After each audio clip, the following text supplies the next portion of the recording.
انبی کہاں ہیں آپ؟ ہانی کی آواز پر ماہناز بی بی نے اپنی تکلیف دہ سوچوں کو جھٹکا، آنسو پوچھتے ہاتھ میں پکڑی تصویر کو فوراً دراز کے اندر چھپا دیا تھا۔ انبی آپ یہاں بیٹھی ہیں اور میں آپ کو پورے گھر میں تلاش کر رہی ہوں۔ ہانی ماہناز بی بی کو روم میں پا کر مسکراتے ہوئے آگے بڑھی۔ ہانی کے قریب آنے سے پہلے ہی ماہناز بیگم بہت ہی محتاط انداز میں اپنے آنسو صاف کر چکی تھی۔ میرا بچہ واپس آ گیا، کیسی رہی شاپنگ تم دونوں کی؟ ہانی کی جانب محبت سے باہیں پھیلا کر وہ مسکراتے ہوئے بولی۔ جنہیں ہمیشہ کی طرح اپنے لیے کھلا دیکھا ہانی ان میں سما گئی تھی۔ ہمیشہ ماہناز بیگم کی نرم گرم آغوش میں آ کر وہ اپنی ساری تھکن بھول جایا کرتی تھی۔ انبی آپ کو پتہ ہے نا، میں اور اینا اس بار ویکیشنز کے لیے سوئٹزرلینڈ جا رہی تھی۔ بھیا نے ٹکٹ بھی بک کروا دیے تھے، مگر اینا میڈم کا آج اچانک موڈ بدل گیا۔ اس کا کہنا ہے کہ ہر بار دوسرے کنٹری جاتے ہیں، اس بار اپنے ہی ملک کی سیر کیوں نہ کی جائے۔ مجھے تو اس کا یہ آئیڈیا بالکل بھی پسند نہیں آیا، مگر اس نے اتنا فورس کیا کہ اس کی خواہش دیکھ مجھے ماننا ہی پڑا۔ اب جانتی تو ہیں اسے، اگر اس کی بات نہ مانی جائے تو کتنا تنگ کرتی ہے۔ اس لیے اب ہم دونوں سوئٹزرلینڈ نہیں بلکہ بلوچستان جا رہی ہیں۔ ابھی ہم دونوں شاپنگ کرنے نہیں بلکہ بھیا کے آفس انہیں منانے گئی تھی۔ اب پلیز بھیا کی طرح آپ بھی ہم پر مت ہنسیے گا کہ بلوچستان بھی کوئی گھومنے والی جگہ ہے۔ ہانی اپنی ہی دھن میں نان سٹاپ بولے جا رہی تھی۔ اپنی بات کے اختتام پر انبی کے چہرے پر میران جیسے تاثرات دیکھ ہانی جلدی سے بولی، لیکن ہانی کی بات سن کر ماہناز بیگم کے چہرے پر بے یقینی کے تاثرات بعد اب ایک خوف سا واضح ہوا تھا جسے اپنے دھیان میں ہانی دیکھ نہیں پائی تھی۔ تو کیا مہران بیٹا آپ لوگوں کو وہاں بھیجنے پر مان گئے ہیں؟ ماہناز بیگم نے جواب جانتے ہوئے بھی اپنی تسلی کے لیے ایک بار پھر پوچھا تھا، کیونکہ انہیں معلوم تھا مہران کبھی بھی ہانی کا اس طرح اکیلا وہاں نہیں بھیجے گا۔ بھیا نے پہلے تو صاف انکار کر دیا، مگر پھر ہم دونوں کی پورے 2 گھنٹے کی محنت کے بعد مان گئے۔ اب جانتی تو ہے وہ میری کوئی بات نہیں ٹالتے۔ ماہناز بیگم نے جھٹکے سے سر اٹھاتے بے حد حیرانگی اور بے یقینی سے ہانی کی جانب دیکھا تھا۔ انہیں یقین نہیں آیا تھا کہ مہران اسجد بلوچ ساری حقیقت جانتے ہوئے بھی اپنی لاڈلی بہن کو اس طرح کے لیے بلوچستان کیسے بھیج سکتا ہے۔ انبی کیا ہوا ہے؟ آپ کو خوشی نہیں ہوئی یہ بات سن کر؟ ہانی کو لگا تھا کہ ماہناز بیگم یہ خبر سن کر بہت خوش ہوں گی، مگر ان کے چہرے پر اس کے بالکل برعکس تاثرات دیکھ ہانی کی خوشی ماند پڑی تھی۔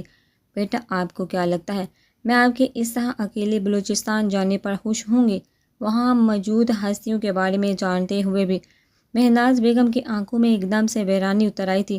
ہانی انہیں اپنی جان سے بڑھ کر عزیز تھی، وہ اس راز سے بھی خطے میں نہیں دیکھ سکتی تھی، وہ اسے ذرا سے بھی خطے میں نہیں دیکھ سکتی تھی۔ اور اوہو انبی، کون سا میں ان لوگوں کے پاس جا رہی ہوں؟ میں ان کے علاقے میں جاؤں گی ہی نہیں تو انہیں کیسے پتہ چلے گا کہ ہانی اصلیت بلوچستان میں آئی ہوئی ہے یا نہیں؟ ہانی لاپرواہی سے مسکرا کر کہتے ماہناز بیگم کا ہاتھ بہت ہی عقیدت اور محبت سے تھامتے بولی، جن کی نظریں اس کی خوشی سے چہکتے گلابی چہرے پر تھی۔ اس خوشی سے جگمگاتے چہرے کو دیکھ کر ہر بار کی طرح انہوں نے اب بھی ایسے ہی اس چہرے کی رونق اور شادابی برقرار رہنے کی دعا کی تھی۔ ہانی کی بات سن کر بہت دقت سے وہ مسکرا دی تھی۔ وہ ہانی سے اس بارے میں مزید کچھ نہیں کہہ سکتی تھی، کیونکہ جانتی تھی وہ بہت ساری حقیقتوں سے انجان ہے، اس لیے وہ کچھ بھی بول کر اسے وقت سے پہلے پریشان نہیں کرنا چاہتی تھی۔ انہیں جو بات بھی کرنی تھی مہران اسجد بلوچ سے کرنی تھی، جسے انہیں اس نادانی کی توقع بالکل بھی نہیں تھی۔ مہران، مجھے بالکل بھی امید نہیں تھی کہ آپ ہانی کی وہ ضد بھی پوری کرنے کے لیے تیار ہو جائیں گے جو اس کے لیے خطرناک ثابت ہو سکتی ہے۔ آپ کو کیا لگتا ہے کہ ہانی بلوچستان میں قدم رکھے گی اور وہ سب لوگ انجان رہیں گے؟ ماہناز بیگم مہران کے گھر آتے ہی فوراً اس کے کمرے میں آ گئی تھی۔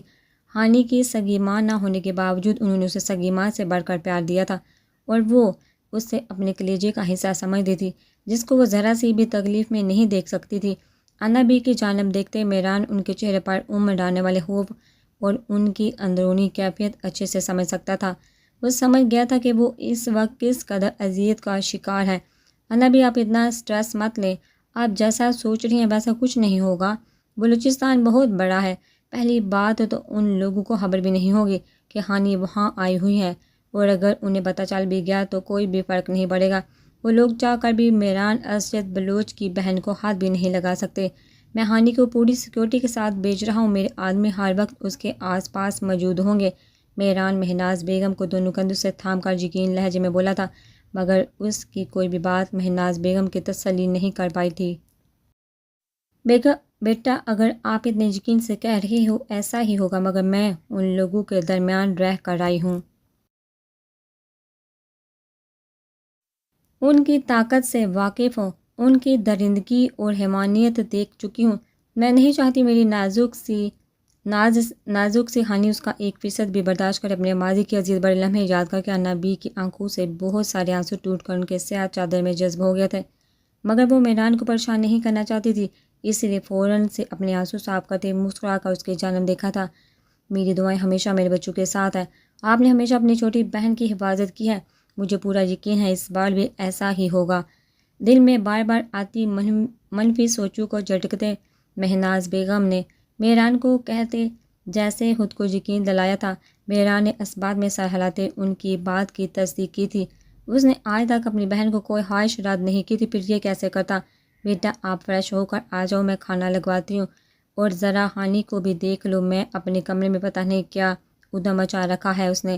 مہناز بیگم کی بات کے جواب میں مسکرا کر سر ہلاتے میران واش روم کی جانب بڑھ گیا تھا۔ تھینک گاڈ انا بی آپ آ گئی، ابھی میں آپ کے پاس ہی آنے والی تھی، پلیز میری ہیلپ کر دینا، میرے کون سے ڈریسز ساتھ لے کر جاؤں؟ وہاں کا موسم دسمبر میں کیسا ہوتا ہے، ٹھنڈا یا گرم؟ ہانی چہرے پر ایسے تاثرات لیے کھڑی تھی کہ جیسے یہ اس کی زندگی کا سب سے بڑا مسئلہ ہو، جو کہ اس کی اس وقت حالت دیکھا لگ بھی رہا تھا۔ ہمیشہ عملے لیے چھوٹی سے چھوٹی چیزوں کو چوائس کے لیے انابی کی رائے ضرور لیتی تھی، چاہے انہیں اس بات کے بارے میں کچھ پتہ ہو یا نہ ہو، مگر آج وہ ان سے جس بارے میں پوچھ رہی تھی اس بارے میں تو وہ اسے اچھی طرح سے گائیڈ کر سکتی تھی۔ بلوچستان میں دسمبر کے موسم میں نہ تو زیادہ ٹھنڈ ہوتی ہے نہ گرمی، پاکستان کے باقی علاقوں کی طرح وہاں بھی سردی کی شروعات ہو رہی ہوتی ہے۔ انابی نرم سی مسکراہٹ کے ساتھ اسے یہ باور کرواتے ہوئے بولی کہ بلوچستان بھی پاکستان کا حصہ ہے، جہاں کا موسم بھی تقریباً باقی جگہوں کا جیسا ہوتا ہے۔ تھینک یو انابی، لو یو۔ ہانی محبت سے انابی کا گال چومتے واپس اپنے سوٹ کیس کی جانب بڑھ گئی تھی۔ جب مہناز بیگم کی نظر سوٹ کیس میں موجود ہانی کے میرون اسکارف پر پڑی تھی، جو انہیں بہت سی باتوں کی یاد دلا گیا تھا۔ مہناز بی بی نہیں چاہتی تھی کہ ہانی یہ اسکارف لے کر جائے، مگر کسی خیال کے تحت ان کے واہ ہوئے ہونٹ واپس ایک دوسرے میں پیوست ہو چکے تھے۔ وہ ایسی کوئی بھی روک ٹوک کر کے ہانی کو پریشان نہیں کرنا چاہتی تھی۔ انابی، آپ نے کچھ کہا مجھ سے؟ مہناز بی بی کے پکارنے پر ہانی نے پلٹ کر ان کی جانب دیکھا تھا، جس پر مسکرا کر نفی میں سر ہلاتے وہ اسے ڈنر کے لیے نیچے آنے کا کہتی واپس پلٹ آئی تھی۔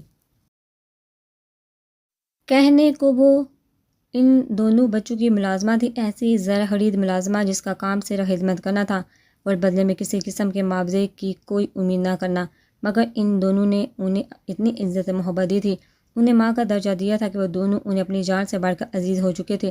ان کی تکلیف اور اذیت بڑی زندگی میں یہ دونوں خدا کی طرف سے بھیجے گئے کسی تحفے سے کم نہیں تھے۔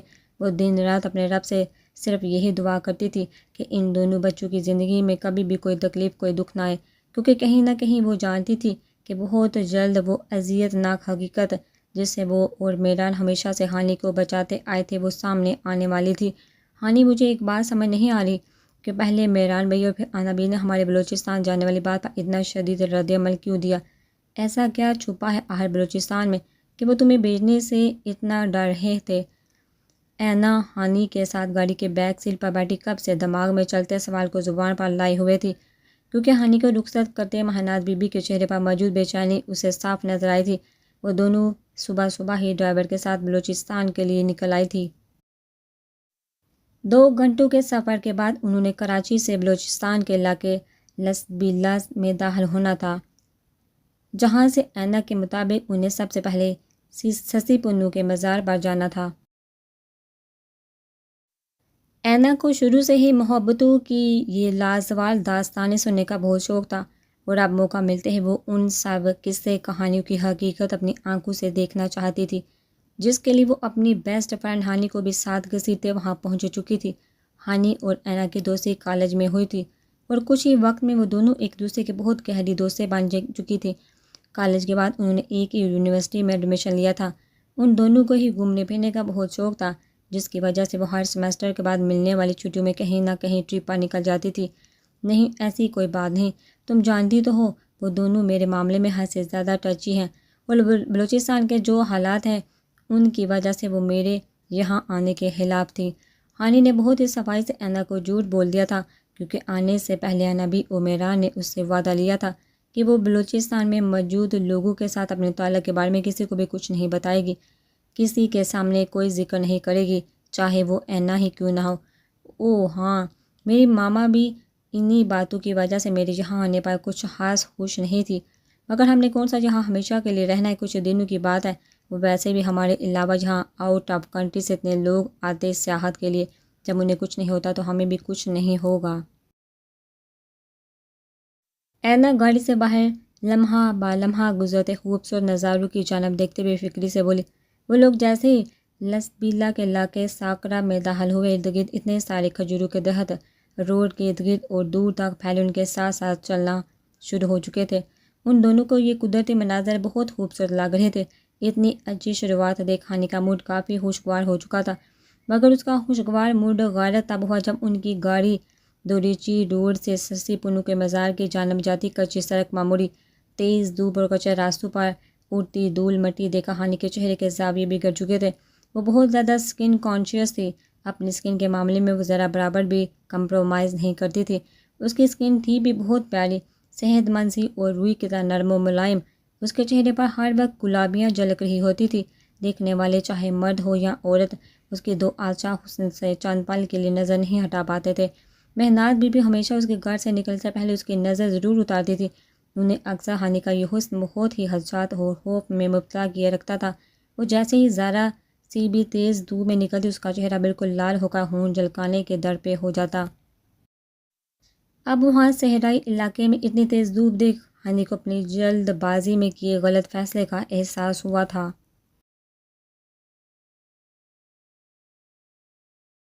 ہانی، تم اپنا موڈ کیوں خراب کر رہی ہو؟ تمہاری اسکن کو اس دھوپ سے بالکل بھی نقصان نہیں پہنچے گا، اور ویسے بھی تمہارے پاس تمہارا اسکن لوشن موجود ہے تو صحیح۔ اینا ہانی کے چہرے پر امڑ آنے والے غصے کو کم کرتے ہوئے بولی، مگر ہانی کچھ خاص مطمئن نہیں لگ رہی تھی۔ کافی دیر کے بعد وہ ہانی کا موڈ بحال کرنے میں کامیاب ہو چکی تھی، کیونکہ ارد گرد اڑتی مٹی کے بیچ اب پہاڑی سلسلہ شروع ہو چکا تھا، بہت ہی دلچسپ منظر پیش کر رہا تھا۔ تھوڑی دیر کی مزید مسافت طے کر کے وہ لوگ سسی پنو کے مزار پر پہنچ چکے تھے۔ گاڑی سے اتر کر لمبی سے راہداری عبور کر کے وہ دونوں درگاہ کے اندر داخل ہوئی تھی۔ ان دونوں نے ہی سسی پنو کی محبت کی داستان سن رکھی تھی کہ کیسے ظالم سماج نے ان دو محبت کرنے والوں کے درمیان میں آ کر ان کو جدا کرنے کی کوشش کی تھی، مگر ان کی سچی محبت کی طاقت کے آگے کسی کی نہ چل سکی تھی، اور وہ دونوں دنیا والوں سے اپنی محبت کو محفوظ رکھنے کے لیے اللہ کے حکم سے ایک ساتھ زمین کے اندر سما گئے تھے۔ ہانی، تم جانتی ہو بہت سے محبت کرنے والے یہاں آ کر اپنی محبت کی سلامتی کی دعا مانگتے ہیں۔ اینا ہانی کے ساتھ مزار کے اندر داخل ہوتے ہوئے بولی تھی، جہاں سسی پنو کی قبر موجود تھی۔ مزار کو بہت ہی خوبصورتی سے سجایا گیا تھا، جسے دیکھ ایک پل کے لیے ہانی کی آنکھیں بھی حیران ہوئی تھی، مگر اینا کی بات سنتے وہ اسے دیکھ کر رہ گئی تھی۔ وہ نہیں جانتی تھی اس کی سوچ ٹھیک ہے یا غلط، مگر اس کے مطابق دعا تو صرف اللہ تعالیٰ سے مانگی جانی چاہیے، اور اینا کو وہاں کھڑے ہو کر دعا مانگتے دیکھ اس سے اس حوالے سے مکمل بحث کرنے کا ارادہ رکھتی تھی۔ اسے اینا کا اس طرح ہاتھ اٹھا کر دعا مانگنا بالکل بھی ٹھیک نہیں لگ رہا تھا، مگر اس وقت وہ سب لوگوں کے سامنے اینا کو ٹوکنے کی بجائے خاموش رہی تھی۔ مزار سے نکل کر وہ لوگ اس کے ہاتھے میں ہی ایک طرف جھونپڑی میں موجود ایک درمیانی عمر کے شخص کی جانب بڑھ گئی تھی، جن کے قریب اور بھی بہت سے لوگ موجود تھے۔ وہ شاید وہاں کے کیئر ٹیکر تھے، جنہیں لوگ وہاں کا خلیفہ کہہ کر پکار رہے تھے۔ اپنے سامنے ایک بڑا سا پتھر رکھے وہ اس پر موجود سسی کے قدموں کے نشان دکھا رہے تھے، اور ساتھ ہی ان کی زندگی کی تمام کہانی بھی سنا رہا تھا۔ ہانی زیادہ دیر وہاں کھڑی نہیں ہو پائی تھی، اور اینا کا بازو پکڑے وہاں سے نکل آئی تھی، مگر اینا کا اتنی جلدی وہاں سے نکلنے کا ارادہ نہیں تھا۔ اس لیے وہ ہانی کو لیے ایک بار پھر مزار کے سامنے آ کھڑی ہوئی تھی۔ اگر انسان محبت کرے تو ایسی لازوال جس میں کچھ بھی کھونے کا ڈر نہ ہو، جس میں کوئی مطلب کوئی غرض نہ ہو۔ بہت سے لوگ محبت تو کر لیتے ہیں، پر اسے نبھانا بھول جاتے ہیں۔ محبت ایک ایسا جذبہ ہے جس کی قید میں عمریں بیت جاتی ہیں مگر اس کی سزا کبھی ختم نہیں ہوتی۔ محبت میں بے وفائی کی معافی نہیں ہوتی اور نہ ہی اس کا کبھی بھی کوئی مداوع کیا جا سکتا ہے۔ سسی پونو کے مزار پر نظر جمائے اینا ایک جذب خیال میں بولی، او پلیز اینا، ناٹ اگین۔ اس وقت میرا بالکل بھی موڈ نہیں ہے تمہارا یہ عشق اور محبت کا لیکچر سننے کا۔ پہلے ہی میں بہت پچھتا رہی ہوں تمہارے ساتھ جہاں آ کر۔ بھیا نے اچھے بھلے سوئٹزرلینڈ کے ٹکٹ بک کروائے تھے مگر تمہیں تو فضول کی یہ من گڑت کہانیاں سننے کے لیے بلوچستان کے اس رومانوی علاقے میں آنا تھا۔ اگر اس اتنی تپتی دھوپ میں میری سکن خراب ہوئی تو میں بخشوں گی نہیں تمہیں، ہانی اگتائے ہوئے لہجے میں کہتے چہرے کو تیز دھوپ کی تپش سے بچانے کے لیے اپنے سکارف سے ڈامتے ہوئے بولی۔ تمہیں اب بھی یقین نہیں ہو رہا کہ سسی پونو کی یہ لو سٹوری سچی ہے؟ اپنی آنکھوں سے ان کا مزار دیکھنے کے باوجود بھی اینا ہانی کی بات پر تعصب سے بولی۔ وہ ابھی تک اس جگہ کے شہر سے نکل نہیں پا رہی تھی جبکہ اس کے برعکس پیار و محبت جیسے جذبوں سے بے پرواہ اس کی دوست ہانی کو یہ سب فردی کہانی سے زیادہ کچھ نہیں لگ رہا تھا۔ ہاں بالکل، اتنی پرانی بات ہے، کہاں یاد ہوگی لوگوں کو؟ جس کے کان میں جو بات پڑتی ہے وہ خود سے اس کو لے کر اپنی مرضی کی کہانی بنا لیتے ہیں، جیسے کہ وہ مزار والے انکل بول رہے تھے کہ زمین پھٹ گئی اور سسی پونو اس میں سما گئے۔ ان سب باتوں سے میں تو بیوقوف بننے والی بالکل بھی نہیں ہوں۔ اور آپ میڈم عشق اور محبت کی دیوی، آپ کی لائف میں ایسی کوئی سٹوری بن بھی نہیں سکتی۔ تمہارے اور جنید کے گھر والے ویسے بھی مان چکے ہیں رشتے کے لیے، سو پلیز حقیقی دنیا میں واپس لوٹ آؤ۔ ہانی کو یقین نہیں آ رہا تھا کہ کیسے کسی کے کہنے پر بھی زمین پھٹ سکتی ہے، اور اینا کے کھوئے کھوئے انداز پر چوٹ کرتے اس کو مذاق بناتے بولے۔ باتیں کرتے وہ دونوں مزار کے احاطے سے نکل آئی تھی۔ وہ دونوں جیسے اپنی گاڑی کی جانب بڑھی کچھ فاصلے پر بنی کچی سڑک پر 5 بلیک کلر کی لینڈ کروزر ایک ہی قطار میں بہت ہی تیز رفتاری سے گزرتی ان کے ارد گرد مٹی کا طوفان برپا کر گئی تھی۔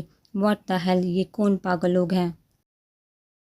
ہانی چہرے اور بالوں پہ پڑنے والی مٹی پر غصے سے چلاتے ہوئے بولی۔ سردار سیاحل موسیٰ خان، یہ سارا علاقہ انہی کا ہے۔ ان کو راستہ دکھانے کے لیے ساتھ آئے آدمی دور جاتی دھول اڑاتی گاڑیوں کو ستائش بڑی نظروں سے دیکھتے ان کی معلومات میں اضافہ کرتے بولا۔ اس نام پر مٹی جاڑتے ہانی کے ہاتھ وہیں ساکت ہوئے تھے۔ اس نے جھٹکے سے سر اٹھاتے اس جانب دیکھا تھا جہاں اب مٹی کی اڑتی گرد کے علاوہ کچھ بھی نہیں تھا۔ واٹ، کیا یہ علاقہ سردار سیاحل موسیٰ خان کا ہے؟ ہانی کے منہ سے بے احتیاط نکلا تھا لیکن جلد ہی اس نے زبان اپنے دانتوں تلے دباتے خود کو مزید کچھ کہنے سے روکا تھا۔ کیا ہوا، تم جانتی ہو انہیں؟ اینا اس کے چہرے کے بدلتے تاثرات کی جانب غور سے دیکھتی بولی۔ ہانی اس کی بات پر گڑبڑا سے گئی تھی۔ اینا، تم بھی کچھ بھی بولتی ہو، میں کیسے جانتی ہوں گی یہاں کسی کو؟ فرسٹ ٹائم آئی ہوں ابھی، جو انہوں نے بتایا تو تب ہی میں حیران ہو رہی ہوں کہ اتنا سارا علاقہ اس ایک بندے کا۔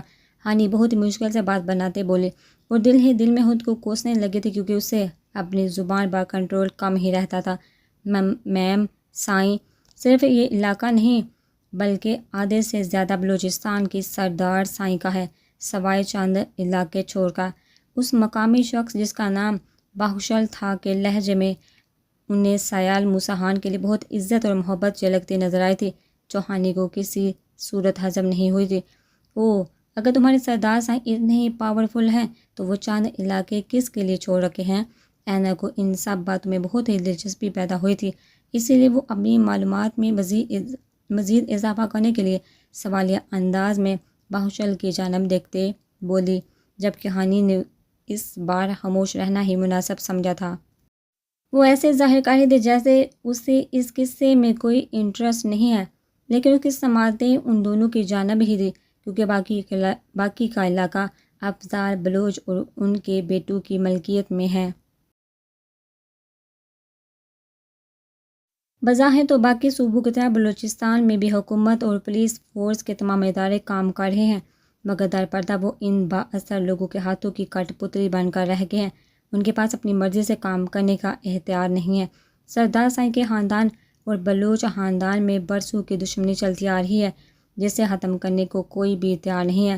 ان کی اس ضد اور جنگ میں کبھی بلوچستان کو بہت زیادہ فائدہ بھی پہنچتا ہے اور کبھی ناقابل یقین نقصان بھی۔ وہ شخص اپنی باتوں میں ان کی دلچسپی دیکھ تفصیل سے انہیں سب بتانے لگا تھا اور اس سب کے باوجود بھی تمہیں اپنے سردار سائیں سے اتنا پیار ہے۔ ہانی کو اس شخص کا سیاحل موسیٰ خان کے اتنی عزت سے بات کرنا بالکل بھی پسند نہیں آ رہا تھا۔ جی میم سائیں بہت پیار کرتے ہیں ہم لوگ اپنے سردار سائیں سے، ان کی خاطر اپنی جان بھی قربان کرنے کو تیار ہیں ہم۔ بخشل عقیدت پڑے لہجے میں بولا تھا۔ اوکے، بہت شکریہ اتنی معلومات دینے کے لیے۔ چلو اینا، ہمارے پاس زیادہ وقت نہیں یہاں کھڑے ہو کر کسی کی بایوگرافی سننے کا۔ ہانی کو پہلے تیز دھوپ اور اب اس شخص کی باتیں دونوں ہی اچھی طرح سے تبا گئی تھی، اس لیے وہ اینا کو بھی آنے کا اشارہ کرتی گاڑی میں جا بیٹھی تھی۔ ویسے جو بھی ہے، لیکن تمہاری یہ سائیں وغیرہ مہمان نواز تو بالکل بھی نہیں لگتے مجھے۔ مطلب کہ اگر یہ ان کا علاقہ ہے تو یہاں آئے مہمان بھی ان کے مہمان ہوئے، جن کے پاس رک کر سلام دعا کرنے ذرا سی مہمان نوازی دکھا کر اپنے گھر دعوت پر انوائٹ کرنے کے بجائے وہ ہم پر اپنے علاقے کی یہ گرم مٹی اچھال کر چلے گئے۔ بہت ہی کوئی بے مربت انسان ہے۔ اینا بھی مزید بھی کچھ بولتے جب ہانی کی آنکھیں دکھانے پر وہ بخشل سے چند ایک مزید معلومات لیتی گاڑی میں ہانی کے برابر آ بیٹھی تھی۔ اینا کیا ضرورت تھی اس شخص سے اتنی باتیں کرنے کی؟ یہ قبائلی لوگ اپنے مالکوں کے بہت وفادار ہوتے ہیں۔ اب اگر وہ یہ واقعی اس سے سیاحل خان کا آدمی نکلا تو ہماری ساری باتیں جا کر اسے بتائے گا، اور جہاں تک میں جانتی ہوں یہ بظاہر مہذب دکھنے والے سردار ٹائپ لوگ اندر سے انتہا کے جنگلی ہوتے ہیں۔ ہانی نے اینا کو سمجھانا چاہا تھا، کیونکہ اس نے مہناز بی بی سے یہاں کی تھوڑی بہت کہانیاں سن رکھی تھی کہ کیسے چھوٹی چھوٹی باتوں پر خاندان کے خاندان ختم ہو جاتے ہیں۔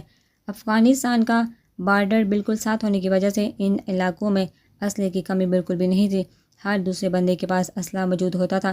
نہیں ہانی بہت ہی سادہ سا بندہ لگ رہا تھا، یہ کہاں جاسوس ہو سکتا ہے کسی کا؟ اینا کو یہ سب ہانی کا وہم ہی لگا تھا۔ ہوپ سو ایسا ہی ہو۔ ہانی اس کی بات پر کچھ خاص انکار یا اقرار نہیں کر پائی تھی۔ اچھا چھوڑے ان سب باتوں کو، میں تو بہت خوش ہوں سسی پونو کا مزار دیکھا، اینا مسکراتے ہوئے بولی، جس پر ہانی بھی اس کی جانب دے کر مسکرائی تھی۔ وہ جانتی تھی اینا کو کتنا شوق تھا یہاں آنے کا۔ ہانی کی لاپرواہی سے ہنکارا بننے پر اینا افسوس سے اسے دیکھنے لگی تھی۔ اللہ کرے تمہیں بھی محبت ہو تو پتہ چلے تمہیں کہ محبت کا جذبہ جسے تم مذاق سمجھتے ہو کتنا طاقتور ہوتا ہے، انسان کو بے بس کر کے رکھ دیتا ہے۔ یہ دنیا کا ایسا زوراور جذبہ ہے جو ماضی میں کتنے ہی بادشاہوں کو فقیر بننے پر مجبور کر گیا۔ بہت خوش قسمت لوگ ہوتے ہیں وہ لوگ جنہیں بہت آسانی سے ان کی سچی محبت مل جاتی ہے، لیکن ایسے لوگ دنیا میں بہت کم ہوتے ہیں، کیونکہ بہت سے لوگ محبت میں ہوار ہو کر اپنی جانیں قربان کر دیتے ہیں مگر اپنی منزل تک نہیں پہنچ پاتے۔ لیکن میرے مطابق اسی بات میں ہی تو مزہ ہے، کیونکہ وہ محبت سچی محبت ہی نہیں جو اتنے آرام سے آپ کی جولی میں آ گرے۔ اینا کوئی لہجے میں بولتی ہانی کو محبت ہونے کی دعا دینے کے ساتھ اسے اچھے سے محبت جیسے جذبے سے بھی باور کروا گئی تھی، جس پر ہانی ہمیشہ کی طرح بے فکری سے سر ہلایا تھا۔ تو تمہارا مطلب ہے تمہاری اور جنید کی محبت سچی نہیں ہے؟ ہانی کو اس کی بات پر آخری بات پر کافی حیرانی ہوئی تھی۔ ہاں تو میں نے آج تک کبھی کہا کہ مجھے اس سے سچی محبت ہے؟ ہم دونوں تو صرف ایک دوسرے کو لائک کرتے ہیں۔ انڈرسٹینڈنگ بھی اچھی تھی تو سوچا منگ نکال لے۔ اینا ایسے بولی جیسے وہ اپنی نہیں کسی ڈرامے کی مصنوعی کرداروں کی بات کر رہی ہو۔ اینا بہت عجیب ہو تم، میں تمہیں کبھی نہیں سمجھ سکتی۔ ایک طرف تم محبت کی اتنی بڑی اسکالر بنی پھرتی ہو اور دوسری جانب اپنی لائف میں محبت کو بالکل بھی آؤٹ رکھا ہوا ہے۔ ہانی الجھن بڑی نظروں سے اینا کی جانب دیکھتے بولی تھی۔ ہاں میں نہیں چاہتی کہ میری زندگی میں کبھی بھی محبت جیسا جان لیوا جذبہ شامل ہو۔ میں بہت بزدل اور کمزور لڑکی ہوں، اس محبت کے وار سہنا کم از کم میرے بس کی تو بات بالکل بھی نہیں ہے۔ اینا نے ہنستے ہوئے استہزائیہ لہجے میں کہا تھا، تو مجھے کیوں دعا دے رہی ہو محبت کی؟ میں جیسے بہت بہادر ہوں نا؟ ہانی اس کی جانب مصنوعی غصے سے دیتے ہوئے بولی تھی، کیونکہ مجھے تم بہت مضبوط لگتی ہو اور ایسا بھی لگتا ہے کہ تم اس سب کو بہت اچھے سے نبھا سکتی ہو۔ میں چاہتی ہوں تمہاری بھی محبت کی لازوال داستان بنے، اور جیسے سسی پونو کی سٹوری میں ان کی دوست دلاڑی کا ذکر ہے اسی طرح میرا بھی کسی طرح سے تو ذکر تمہاری داستان میں لکھا جائے۔ اینا نے بہت ہی سنجیدگی سے کہتے آخر میں زوردار کہہ لگایا تھا، جس میں ہانی نے بھی اس کا بھرپور ساتھ دیا تھا، لیکن وہ دونوں نہیں جانتی تھی کہ کبھی کبھی مذاق میں بھی کئی باتیں آگے چل کر حقیقت بن کر آپ کے سامنے آ کھڑی ہوتی ہیں، جن سے پھر چاہ کر بھی آپ پلٹ نہیں سکتی۔ کیا بکواس کر رہے ہو؟ کیسے پکڑے جا سکتے ہیں ہمارے آدمی؟ اتنے خفیہ پیمانے پر کیے گئے منصوبے کے بارے میں آدمی کو کیسے خبر ہو سکتی ہے؟ نہیں، ہم اس وقت اتنا بڑا نقصان اٹھانے کے متحمل بالکل بھی نہیں تھے۔ تم اور تمہاری نفری کہاں مر گئی تھی؟ کوئی بھی بچانے کیوں نہیں گیا میرے آدمی کو؟ شاہرام بلوچ اپنے سامنے کھڑے انسپکٹر اور اپنے آدمیوں پر دارتا آپس سے باہر ہوا تھا۔ 1 گھنٹے پہلے اس کی مہینوں کی محنت غارت ہو چکی تھی۔ اس وقت اس کا دل چاہ رہا تھا کہ ہر چیز تہس نہس کر دے۔ ضلع چاگی کے علاقے نوشکی میں افغان بارڈر پر اسمگلنگ کے دوران اس کے آدمی بڑی تعداد میں تمام منشیات کے ساتھ پکڑے جا چکے تھے۔ سب سے زیادہ جو چیز اس کے قہر میں اضافہ کر رہی تھی وہ یہ تھی کہ ابھی تک اسے اس کا مجرم بھی نہیں مل پایا تھا۔ سائیں، ہمیں خود سمجھ نہیں آ رہا کہ آخر کون اتنی جرأت کر سکتا ہے۔ شاہرام کا خاص آدمی باسط خود پریشانی کے عالم میں سر جھکائے کھڑا تھا جب زلفی ایک آدمی کو گریبان سے پکڑے گھسیٹتے ہوئے اندر لایا تھا۔ سائیں، یہ ہے وہ نمک حرام جس نے ہماری مہبری کروائی ہے۔ میں نے ابھی اسے کسی سے مشکوک انداز میں فون پر بات کرتے دیکھا۔ زلفی روتے گڑگڑاتے اس درمیانی عمر کے شخص کو شاہرام بلوچ کے قدموں میں پھینکتے ہوئے بولا۔ زلفی کی بات پر پہلے سے بپھڑے شاہرام بلوچ کی آنکھوں میں خون اتر آیا تھا۔ وہ پاس کھڑے اپنے آدمی کے ہاتھ سے چاقو کھینچتا اس شخص کی جانب بڑھا تھا۔ اس آدمی نے خوف کے مارے کلمہ پڑھتے اپنی آنکھیں موند لی تھی۔ اسے لگا تھا موت کا فرشتہ سر پر آن پہنچا ہے، مگر شاید ابھی اس کی کچھ سانسیں باقی تھی، کیونکہ اس سے پہلے کہ شاہرام اس شخص کی گردن پر وار کرتا، کچھ فاصلے پر ٹیبل پر پڑا موبائل بج اٹھا تھا۔ سائیں، سردار سیاحل موسیٰ خان کا فون ہے۔ موبائل پر نظریں جمائے باسط کی آواز پر شاہرام کا ہاتھ ہوا میں ہی معلق ہو چکا تھا، اور اگلے ہی لمحے جیسے ساری بات شاہرام کی سمجھ میں آ چکی تھی۔ اسے چند ہی سیکنڈ لگے تھے یہ سمجھنے کے لیے کہ یہ ساری سازش کس نے کی تھی اور کیسے بھول سکتے تھے۔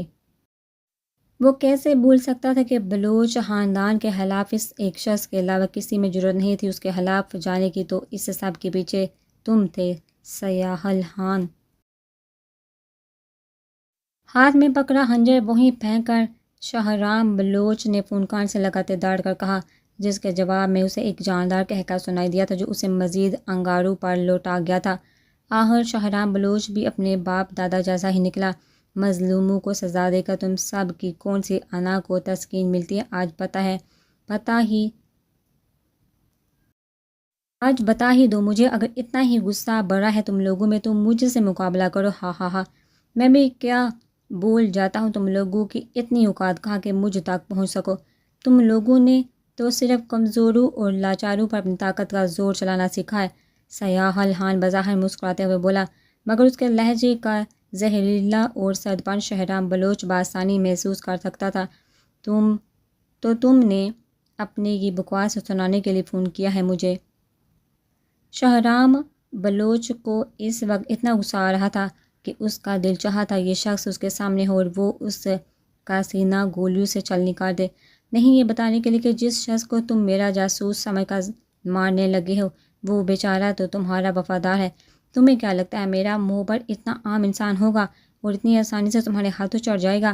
میرے ہوتے ہوئے تم اور تمہارے خاندان والے اس کا بال بھی بیکار نہیں کر سکتے۔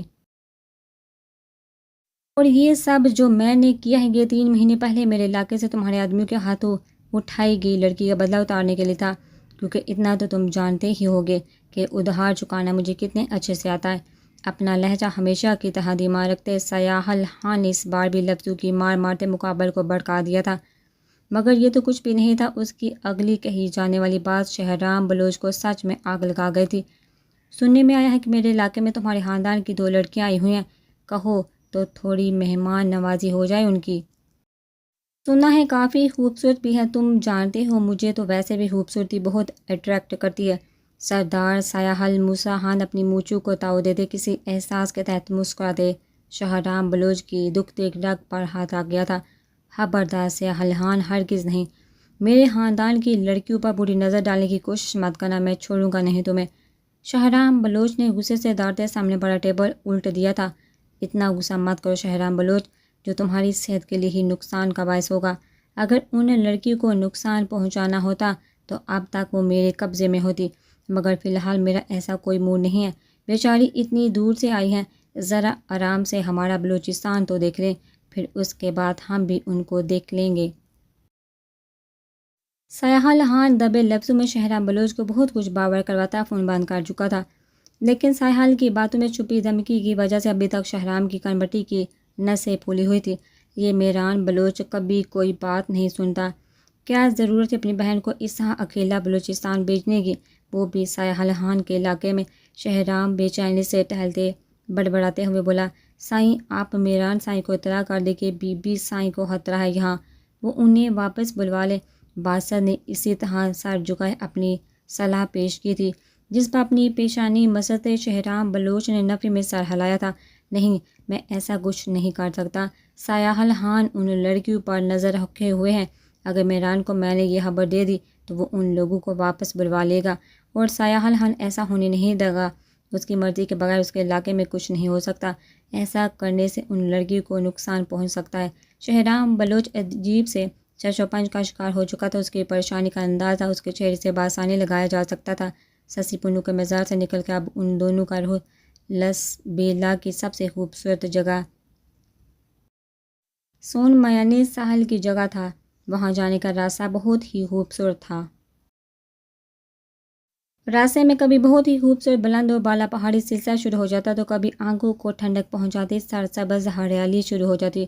وہ دونوں باتوں کے دوران انجوائے کرتی اپنی منزل کی جانب گامزن تھی۔ ہانی کے دماغ میں ابھی بھی وہ منظر گھوم رہا تھا جب سسی پنو کے مزار پر اس نے بہت سے لوگوں کو وہاں ہاتھ اٹھا کر دعا مانگتے دیکھا تھا۔ وہ تب سے ایک عجیب سی الجھن کا شکار تھی، اور اس وقت اس کی کنفیوژن دور کرنے کے لیے آنا بھی اس کے ساتھ نہ تھی، جب اچانک اس کی نظر روڈ سائڈ کی ایک طرف بنے بہت ہی پیارے مدرسے پر پڑی تھی، جہاں سے بہت ہی خوبصورت بلوچی لباس میں ملبوس چھوٹی بچیاں اور بڑی خواتین اسے آتی جاتی دکھائی دی تھی۔ ڈرائیور گاڑی روکو، اس مدرسے کی جانب ٹرن لو، ہمیں نماز پڑھنی ہے۔ اینا نے گھڑی کے جانب دیکھا جہاں نماز کا ٹائم ہو رہا تھا۔ ان دونوں نے کبھی سفر کے دوران بھی اپنی نماز قضا نہیں ہونے دی تھی۔ انابی نے شروع سے ہی اسے باقاعدگی سے نماز ادا کرنے کی عادت ڈال رکھی تھی۔ اکثر لوگ سفر کے دوران یہ سمجھتے ہیں کہ نماز اگر رہ بھی گئی تو کوئی بات نہیں، بعد میں قضا ادا کر دیں گے، سفر میں ہونے کی وجہ سے انہیں چھوٹ مل جائے گی، مگر ایسا نہیں۔ جیسے اسلام میں لوگوں کے لیے ہر کام میں آسانیاں پیدا کی گئی ہیں، ویسے ہی سفر کے دوران نماز کی رکعت کم کرنے کا حکم دیا گیا ہے۔ لیکن سفر میں بھی نماز کے ساتھ لاپرواہی برتنے کی اجازت نہیں ہے۔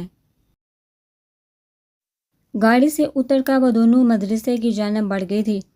ان دونوں کی نظریں دلچسپی سے وہاں موجود عورتوں کے پہناوے کا جائزہ لے رہی تھی۔ بڑے بڑے گیردار فراق پہنے جن کے گلے پر مختلف رنگوں کے داغوں سے لمبائی میں کام کیا گیا تھا۔ اسی طرح لباس کے سامنے والے حصے پتلون اور آستینوں کے کبوں پر کمر سے لے کر فراق کے کناروں تک مختلف داغوں کے ملاب سے بہت ہی منفرد اور خوبصورت کڑھائی کی تھی۔ یہ لوگ اپنی روزمرہ کی لائف میں اتنے ہیوی ڈریسز کے ساتھ کیسے کام کرتی ہوں گی، کتنی مشکل پیش آتی ہوگی نا انہیں۔ اینا ستائشی نظروں سے ان کی جانب دیکھتے بولی، ہمیں ایسا لگ رہا ہے مگر ان کے لیے یہ لباس بہت ہی کمفرٹیبل ہوگا، ان کو شروع سے ایسا لباس پہننے کی عادت ہی ہوتی ہے۔ دیکھو نا اس چھوٹی بچی کو، اس نے کتنا ہیوی ڈریس پہن رکھا ہے۔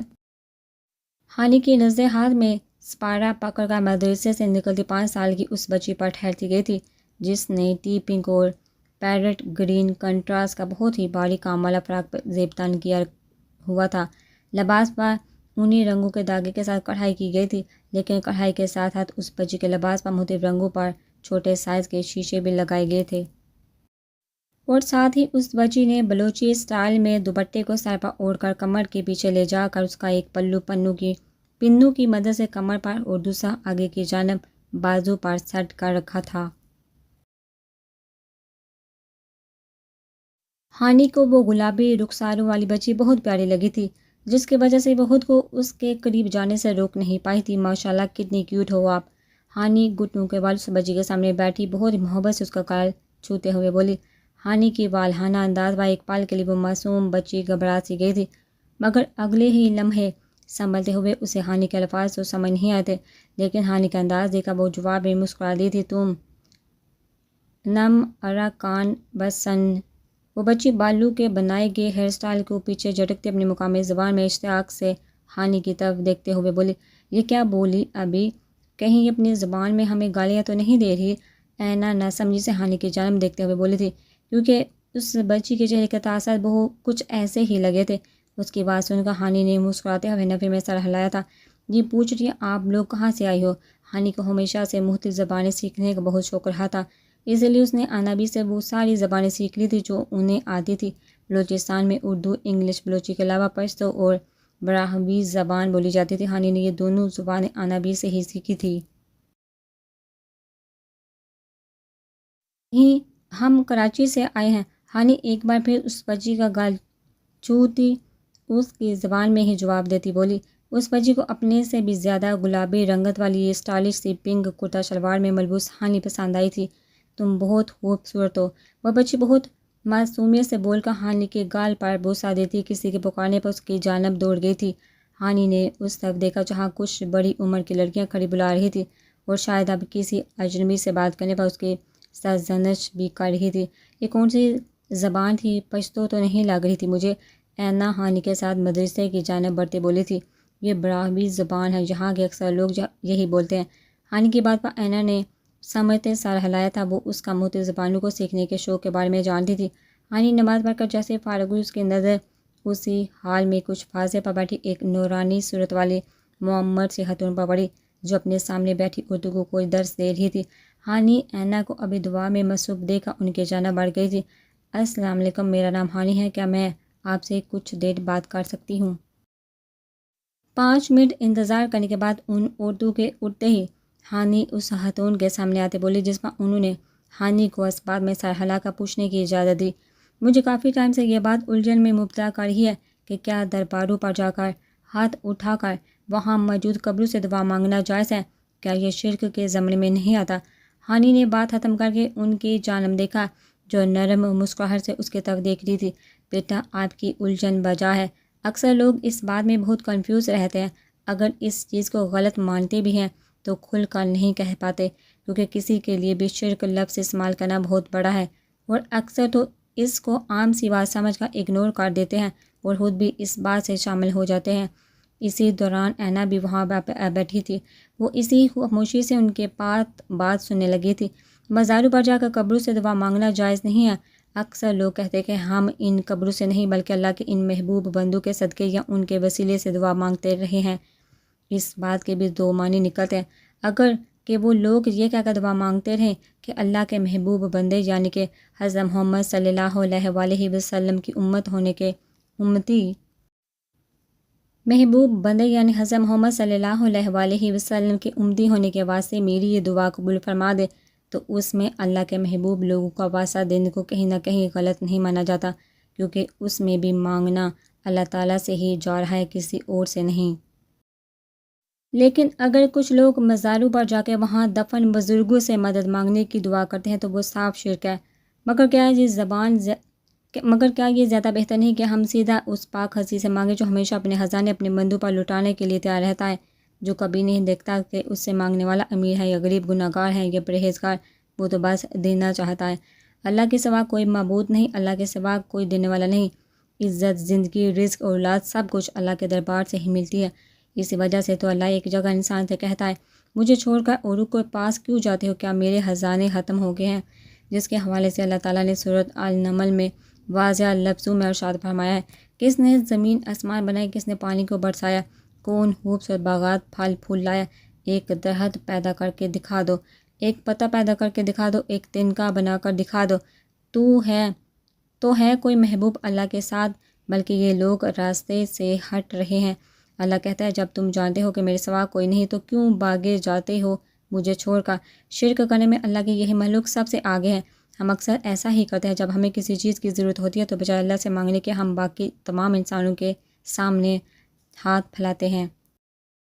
وہ دونوں پوری توجہ اور یکسوئی سے ان کو سنتی، ان کی ہر بات اپنے دل میں اترتی محسوس کر رہی تھی۔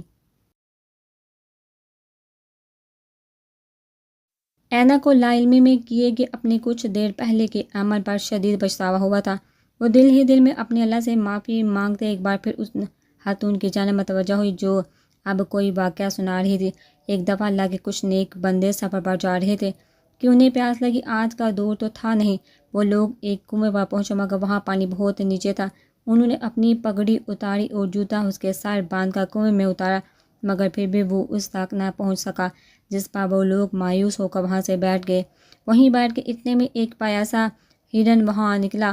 پانی بہت نیچے تھا جہاں ہرن نہیں جا سکتا تھا، تو اس نے آسمان کی طرف دیکھ اپنے رب کو پکارا، اے پانی والے بے زبان ہو، پانی پلا۔ پانی ابلتا ہوا اوپر اٹھا، منڈیر کے برابر آ لگا۔ ہرن نے پانی پیا، ہرن کے طفیل انسان نے پانی پیا۔ ہرن جیسے ہی بلٹا پانی واپس نیچے چلا گیا تو وہ آدمی بے ساختہ بول اٹھا کہ میں انسان ہوں، میرے لیے تو پانی اوپر نہیں آیا، اور یہ جانور اس کے لیے کیسے آ گیا؟ اسی لمحے غیب سے آواز آئی تو رسی کا سہارا ڈھونڈتا رہا۔ اس نے مجھے پکارا، اس نے پانی والے رب کو پکارا۔ اللہ کہتا ہے میرے سامنے مانگنے کے لیے مجھے تقویٰ نہیں چاہیے، بہت آسان سا طریقہ ہے، میرے سامنے آ کر آنسو بہاؤ، رو کر دعا مانگو، دل سے مانگو، میں تجھے سب کچھ دے دوں گا۔ مگر ہم انسان پوری دنیا کے سامنے ہاتھ پھیلاتے رہتے ہیں، پر جو ہر چیز کا مالک ہے، ہر شے پر قدرت رکھنے والا ہے، جو کسی کو اپنے در سے خالی ہاتھ نہیں لوٹاتا، ایک اسی کے پاس نہیں جاتے۔ میں یہ نہیں کہہ رہی درباروں مزاروں پر جانا غلط ہے، مگر ان کی قبروں پر جا کر کچھ مانگنا جو خود اب اس دنیا میں نہیں رہے، ان کو معاذ اللہ اپنے رب کے برابر ٹھہرانا شرک ہے۔ ان خاتون نے بہت ہی تفصیل سے بتاتے ہانی کی ساری الجھنیں دور کر دی تھی۔ ہانی اور اینا کو ان سے مل کر بہت اچھا لگا تھا۔ ہانی، ہم دنیا کی بھیڑ میں اتنے گم ہو چکے ہیں کہ اسلام سے بہت دوری پر آ کھڑے ہوئے ہیں۔ ہمیں اپنی بیزی لائف سے ٹائم نکال کر ایسے لوگوں کے پاس بھی کچھ وقت ضرور گزارنا چاہیے۔ اینا ان سے بہت ہی زیادہ متاثر ہوئی تھی۔ تھوڑی دیر مزید وہاں بیٹھنے کے بعد وہ لوگ ایک بار پھر اپنی منزل کی جانب روانہ ہو چکی تھی۔ شام ڈلتے وہ دونوں سون میانی ساحل پر پہنچی تھی، جہاں غروب آفتاب بہت ہی حسین منظر پیش کر رہا تھا۔ ساحل کے قریب ہی ایک جدید طرز کا گیسٹ ہاؤس بنا ہوا تھا، جس میں سیاحوں کا کافی رش تھا، مگر میران ان کے لیے پہلے ہی روم بک کروا چکا تھا، اسی لیے انہیں زیادہ مشکل پیش نہیں آئی تھی۔ ہانی فریش ہو کر ہاتھ میں کافی کا مگ تھامے بالکونی میں آ کھڑی ہوئی تھی۔ ساحل پر غروب آفتاب کے اس سحر انگیز نظارے کو دیکھتے وہ چند لمحے کے لیے ہر چیز فراموش کر گئی تھی۔ آسمانی رنگ کے خوبصورت سے لباس میں، جس پر ریڈ کلر کے داغوں سے گلے سے لے کر دامن تک بہت ہی پیاری بیل بنائی گئی تھی، وہ بھی شاور لے کر آئی تھی۔ دولہے سے گلابی چہرے کے ساتھ کھڑی وہ اس دل فریب منظر کا ہی حصہ معلوم ہو رہی تھی۔ اس کی ناک میں پہنی گئی نوز پن اس کے حسین مکھڑے کو مزید چار چاند لگا دیتی تھی۔ ٹھنڈی ہوا، پانی پر پڑتی سورج کی سنہری کرنیں، لہروں کا مدھم سا شور، ہانی کو سب کچھ بہت اچھا لگ رہا تھا۔ جہاں آنے کا پچھتاوا تو دور کہیں بہت پیچھے رہ گیا تھا۔ وہ بہت سارے ممالک گھومی تھی، مگر وہ پورے یقین سے کہہ سکتی تھی کہ ایسا قدرتی حسن اس نے کہیں اور نہیں دیکھا تھا۔ ٹھنڈی ہوا اس کے گیلے کھلے بالوں میں گھستی اس کو بہت بلی محسوس ہو رہی تھی۔ اینا کے فریش ہو کر آتے ہی وہ دونوں باہر نکل آئی تھی۔ ساحل کی جانب جاتے گیسٹ ہاؤس کی لکڑی کی بنی خوبصورت سی راہداری عبور کرتی وہ ساحل کی جانب آ گئی تھی، جہاں ابھی بہت سارے لوگ موجود تھے۔ ساحل کی سنہری ریت پر ننگے پیر چلنا انہیں بہت فرحت بخش لگ رہا تھا۔ وہ دونوں ساتھ ساتھ چلتی صاف شفاف سمندری پانی کی لہروں کی جانب بڑھ رہی تھی۔ یار کتنی حسین جگہ ہے، میں تو اپنے ہنی مون پر یہیں آؤں گی، اپنے ہبی کے ساتھ تو یہ جگہ اور بھی زیادہ حسین ہو جائے گی۔ دور تک پھیلے پانی پر نظر جمائے مسکراتے ہوئے بولی تھی، ہاں واقعی بہت خوبصورت جگہ ہے، مگر دوستوں کے ساتھ بھی یہ بہت حسین ہے۔ ہانی نے اینا کی بات پر اسے گھورتے ہوئے جواب دیا، جس پر وہ کھلکھلا کر مسکرا دی تھی۔ ہانی چھوٹے چھوٹے قدم اٹھاتی لہروں کی جانب بڑھ آئی تھی۔ اسے گیلی ریت کے ساتھ پانی میں چلنا بہت اچھا لگ رہا تھا۔ اینا گھر سے کال آ جانے کی وجہ سے شور سے دور کچھ فاصلے پر جا کر کھڑی ہوئی تھی۔ ہانی کو اچانک اپنے پیر پر پانی کے علاوہ بھی کچھ محسوس ہوا تھا۔ اس نے جیسے ہی جھک کر دیکھا، اس کی زوردار چیخ برآمد ہوئی تھی۔ بچھو کی شکل کا لیکن ذرا بڑے سائز میں سفید رنگ کا کیکڑا تھا، جسے بوکھلاہٹ میں پیر سے پڑے جھٹکنے کے چکر میں ہانی بری طرح سے لڑکھڑا گئی تھی۔ اس سے پہلے کہ وہ پانی میں گر کر لہروں کی خوراک بنتی، اس نے اپنے پاس سے گزرتے اس پہ اس انسان کا بازو تھاما تھا، جو اسے گرتا دیکھ بچانے کے بجائے وہاں سے دور جا رہا تھا۔ ہانی کے بازو تھامنے پر بھی وہ بنا ہاتھ آگے بڑھائے اس پر جیسے احسان کی خاموشی سے اسے سہارا دیے کھڑا رہا تھا۔ اس کے کھلے بال ہوا سے اڑ کر مقابل کے چہرے کو چھونے لگے تھے۔ ہانی نے سنبھل کر کھڑے ہوتے جیسے ہی نظر اٹھا کر اس شخص کا چہرہ دیکھنا چاہا تھا، وہ اس سے پہلے ہانی کا ہانی کا ہاتھ اپنے بازو سے جھٹکتے پلٹ گیا تھا۔ اس کے اس یکدم دور کرنے پر ہانی لمحہ بار کو پھر سے لڑکھڑائی تھی، مگر اس بار اس نے خود کو سنبھال لیا تھا۔ ہانی کے نظریں اس کی مردانہ سایہ بالوں سے بڑے مضبوط چوڑی کلائی میں پہنے بلیک داغوں سے بنی براسلٹ پر چند لمحوں کے لیے ساکت ہوئی تھی، مگر جلد ہی حیرت سے نکلتی اس کی نظریں دور جاتے اس شخص پر ٹک گئی تھی۔ اونچا، لمبا، کثرتی جسم، سیاہ قمیض شلوار میں ملبوس، کندھوں پر آگے کی جانب سکن کلر کی چادر لپیٹے وہ اسے کوئی عام انسان نہیں لگا تھا۔ جس سختی سے اس نے ہانی کا ہاتھ تھام کر اپنے بازو سے جھٹکا تھا، اس کی گرفت کا سرد پن ہانی کو ابھی تک محسوس ہو رہا تھا۔ جس شان سے وہ گیلی ریت کو اپنے پیروں تلے ڈھونڈتے چلا جا رہا تھا، اس سے اس کی شخصیت کا رعب اور دبدبہ دیکھنے والوں کی توجہ اپنی جانب مبذول کر رہا تھا۔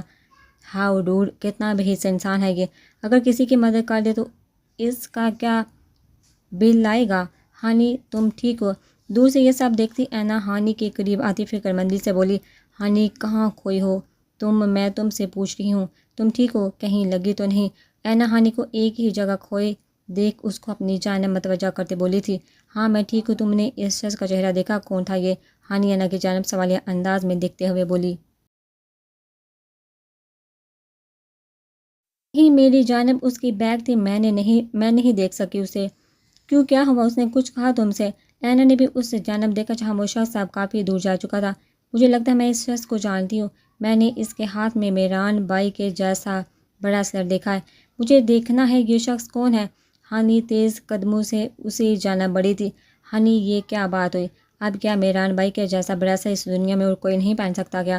اینا بھی ہانی کے ساتھ چلتی عجیب و غریب منطق پر حیران ہوتے بولی تھی۔ نہیں پہن سکتا کیونکہ وہ براسلٹ انابی نے اپنے ہاتھوں سے بنایا ہے، وہ منفرد ڈیزائن نہ تو کسی اور کے پاس ہو سکتا ہے، نہ وہ کوئی اور بنا سکتا ہے، اور اس شخص نے جو براسلٹ پہنا یہ سیم ٹو سیم ویسا ہی۔ مجھے بات کرنی ہے اس سے۔ ہانی اس شخص کو گاڑی کی جانب بڑھتے دیکھ ارد گرد کی پرواہ کیے بغیر دوڑ لگا چکی تھی۔ ایکسکیوز می مسٹر، میری بات سنیے۔ ہانی اس کو گاڑی کے پاس پہنچتا دیکھ کر دور سے چلائی تھی، جو بآسانی اس شخص کے سماعتوں تک پہنچ چکی تھی، مگر اس بار بھی وہ سنی انسنی کرتا آگے بڑھ گیا تھا۔ سائیں، وہ لڑکی آپ؟ اس کے لیے گاڑی کا دروازہ کھول کر کھڑے ملازم کے الفاظ اس کی اٹھی سرد نگاہوں کی وجہ سے حلق میں ہی اٹک گئے تھے۔ کسی ربوٹ کی طرح وہ شخص فوراً سر جھکا گیا تھا۔ جیسے ہی قریب پہنچی وہ شخص گاڑی میں بیٹھ کر وہاں سے نکل گیا تھا۔ حد ہوتی ہے یار، کیسا شخص ہے یہ؟ اگر میری بات سن لیتا تو کیا کمی آ جاتی اس کی شان میں، بلا وجہ اتنی باغی اس کے پیچھے ایڈیٹ۔ ہانی پھولی سانسوں کے ساتھ غصے بڑی نظروں سے گاڑی کی جانب دیکھتے ایک طرف بنے ہڈ کی جانب آ گئی تھی۔ تو تمہیں کہا کس نے تھا اس کے پیچھے جاؤ؟ وہ شخص اتنا اکڑو مغرور اور بے حس ہے کہ اپنی آنکھوں کے سامنے تمہیں گرتے دیکھ ذرا سا ہاتھ بڑھا کر بچانے کی کوشش نہیں کی، بلکہ الٹا تمہارا ہاتھ بھی جھٹک دیا، اور کہاں تمہاری بات سننے کے لیے رکے گا۔ اینا اس کے پاس کرسی پر بیٹھی ہاتھ میں پکڑی پانی کی بوتل ہانی کی جانب بڑھاتے بولی تھی، جس پر ہانی خاموش ہی رہی تھی۔ اس کا منہ اچھا خاصا خراب ہو چکا تھا۔ ہانی کی نظر ریت پر چلتے سفید کیکڑے پر پڑی تھی، اور تب اس نے نوٹ کیا تھا کہ یہ کیکڑے بڑی مقدار میں وہاں موجود ہے۔ کتنا خوبصورت ہے نا یہ؟ اینا اس کی نظروں کے طاقت میں اس سفید کیکڑے کی جانب دیکھتے ہوئے بولی۔ یہ اس شخص سے بڑا ایڈیٹ ہے۔ ہانی کو یاد آیا تھا کہ اسی کے اچانک پاؤں پر آ جانے کی وجہ سے وہ گرنے والی تھی، اس لیے وہ ان سارے ڈینگتے سفید کیکڑوں کو غصے سے دیکھتی وہاں سے اٹھ آئی تھی۔ آپ سے ایک بات پوچھنی تھی، کیا آپ نے انابی سے اپنے جیسا براسلٹ کسی کو بنوا کر دیا ہے کیا؟ ہانی نے اسی بات کی تصدیق کرنے کے لیے پہلے انابی کو کال کی تھی، مگر وہ شاید کہیں مصروف ہونے کی وجہ سے کال اٹھا نہیں پا رہی تھی، اس لیے انہوں نے میران کو کال کر کے حال احوال پوچھنے کے بعد ڈائریکٹ اپنے مطلب کی بات پوچھی تھی، جس سے سنتے میران کی پیشانی پر واضح بال نمایاں ہوئے تھے۔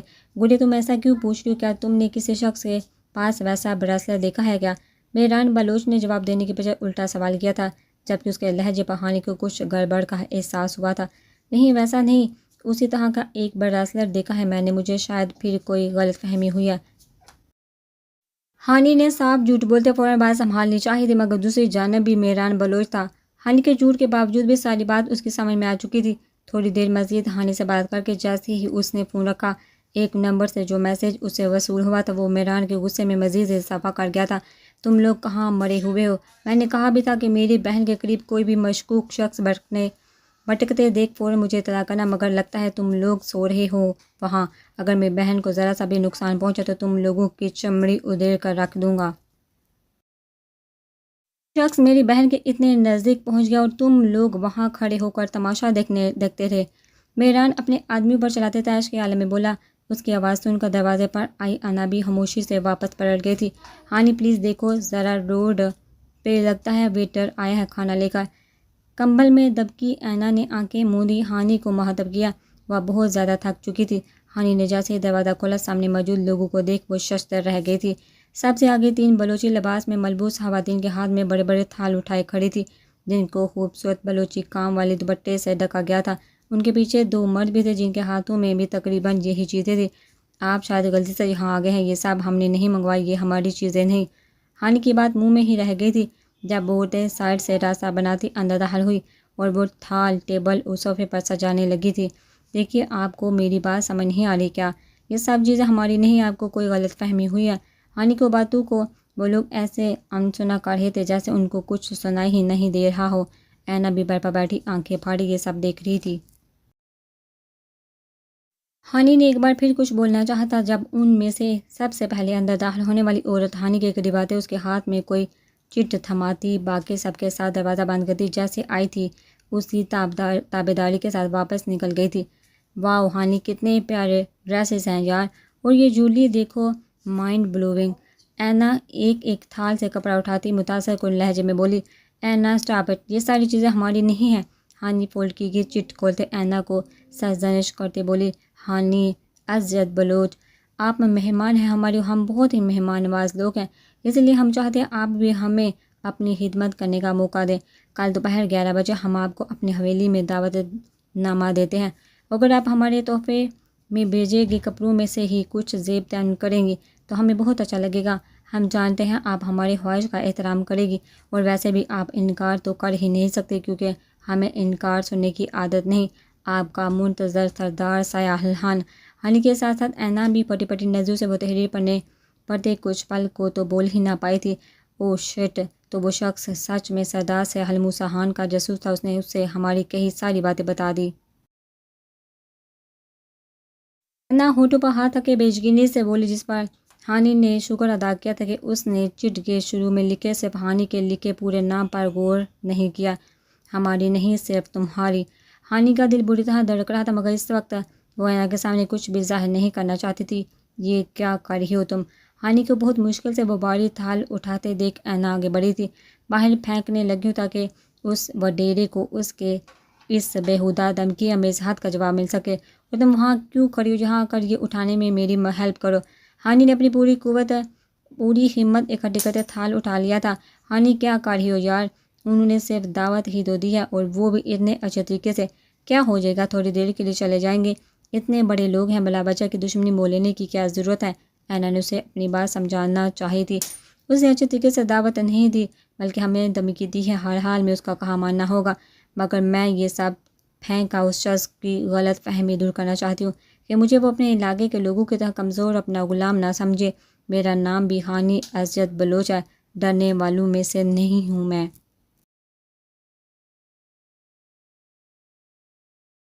پلیز اب تم مزید اس کی حمایت میں کچھ مت بولنا۔ پہلے تم اس انجان شخص کو ہمارے بارے میں انفو دے کر بہت بڑی غلطی کر چکی ہو۔ ہانی کی بات پر اینا خاموشی سے اس کی مدد کرنے آگے بڑھ چکی تھی۔ کچھ ہی لمحوں میں انہوں نے سارے تھال بالکونی سے نیچے پھینک دیے تھے۔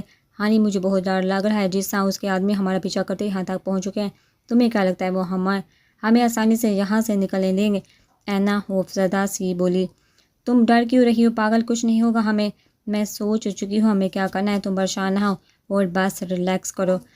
ہانی اینا کو تسلی دیتے صوفے پر جا بیٹھی تھی۔ اسے اب سمجھ آ رہی تھی کہ میران بھائی انا بھی اس کے یہاں آنے پر خوش کیوں نہیں تھے۔ سردار سیاح موسیٰ خان سمجھتے کیا ہو تم خود کو؟ ہانی نے زیر لب اس کا نام دہرایا تھا، مگر اس عمل میں اس کی آنکھوں نے چہرے کا ساتھ بالکل نہیں دیا تھا۔ اگلے دن وہ سورج طلوع ہونے سے پہلے ہی گیسٹ ہاؤس سے نکل آئی تھی۔ ان کا رخ حددار کی جانب تھا۔ وہ لوگ جلد از جلد لس بیلا سے نکلنا چاہتی تھی۔ تمہیں پتہ ہے سیاح الہان کی حویلی کہاں ہے؟ آس پاس سے گزرتے خوبصورت نظاروں کی جانب دیکھتے اینا نے اپنی خیالوں میں کھوئی ہانی سے پوچھا۔ ہاں پتہ ہے مجھے، میں تو روز جاتی ہوں نا اس کی حویلی۔ ایک بار پھر سایہ حال کی ذکر پہانی کا ویسا ہی جلا بنا سا جواب موصول ہوا تھا۔ مجھے لگتا ہے لس بیلا میں ہی ہے، تبھی تو وہ وہاں سسی پنو کے مزار پر ملا ہے ہمیں، اور پھر وہ ساری تحفے بھجوائے۔ اینا نے خود ہی اپنے سوال کا مطلب آغاز کیا تھا۔ مجھے بھی یہی لگتا ہے، اس لیے ہی تو صبح وہاں سے نکلنے کا فیصلہ کیا تھا کہ ان لوگوں کو معلوم ہونے سے پہلے وہاں سے نکل جائیں۔ 5.5 گھنٹے کا لمبا سفر طے کرتے وہ لوگ حدار پہنچ چکے تھے۔ لس بیلا سے سایہ حال کے قبضے سے اتنی آسانی سے نکل آنے پر وہ دونوں بہت مسرور نظر آ رہی تھی، مگر اینا کا کہیں نہ کہیں دل چاہ رہا تھا کہ سایہ حال کی حویلی ہی دیکھ لیتی، لیکن ہانی کے سامنے بول کر وہ اپنا سر نہیں پڑوانا چاہتی تھی۔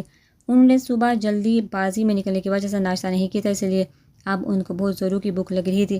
ایک چھوٹے مگر خوبصورت سے ڈھابے کے سامنے گاڑی رکوا کر وہ لوگ جیسے ہی گاڑی سے اترنے لگی، ہانی کا موبائل کا بجنے لگا تھا۔ کس کی کال ہے؟ اینا کی بات پر ہانی نے انجان نمبر کی جانب دیکھتے لا علمی سے سر ہلایا تھا۔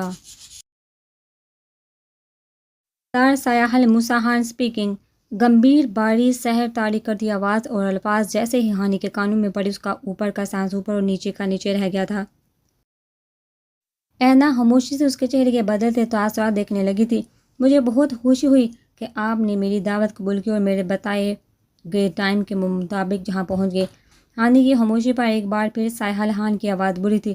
اس کی بات پر اپنی اتنی بڑی بیوقوفی پر ہانی کا دل چاہا تھا اپنا ماتھا پیٹے، مگر یہ تو پہلے ہی سوچ چکی تھی کہ اس شخص سے اس نے کبھی نہیں ڈرنا، چاہے وہ کچھ بھی کرے۔ اینا کو اس نے باہر نکلنے کا اشارہ کیا تھا، وہ ڈھابے پر جا کر کچھ کھانے کا پتہ کرے۔ وہ نہیں چاہتی تھی کہ اینا کو اس بارے میں کچھ بھی پتہ چلے۔ بہت خوش فہمی پال رکھی آپ نے سردار صاحب، مجھے تو لگا تھا آپ کو کل رات اپنے تحفوں کی حالت دیکھ کر میرا جواب مل چکا ہوگا، مگر کافی ڈھیٹ لگ رہے ہیں آپ مجھے۔ ہانی بھی ایک لفظ پر زور دیتی بنا گھبرائے اپنے لہجے کو مضبوط بناتے بولی، ویسے بھی اس شخص سے اس کے بہت سارے حساب نکلتے تھے۔ ابھی سے ہی بہت اچھے سے سمجھنے لگی ہیں آپ مجھے سردارنی صاحبہ۔ ڈھیٹ ہونے کے ساتھ مجھے دوسروں پر حکم چلانے، ہمیشہ اپنی منوانے کی بھی عادت ہے۔ آپ کو بھی اب میرے مطابق چلنے کی عادت ڈالنی ہوگی۔ جہاں لفظ سردارنی پر ہانی کا چہرہ غصے سے لال ہوا تھا، وہیں اس کے استہزائی لہجے میں کہی بات ہانی کو مزید کولوں پر لٹا گئی تھی۔ جسٹ شٹ اپ، میرا نام ہانی اسد بلوچ ہے، بلوچ خاندان کی بیٹی۔ میرے ساتھ یہ فضول نام جوڑنے کی کوشش مت کیجیے گا سردار صاحب، ہانی غصے سے چلاتے ہوئے بولی۔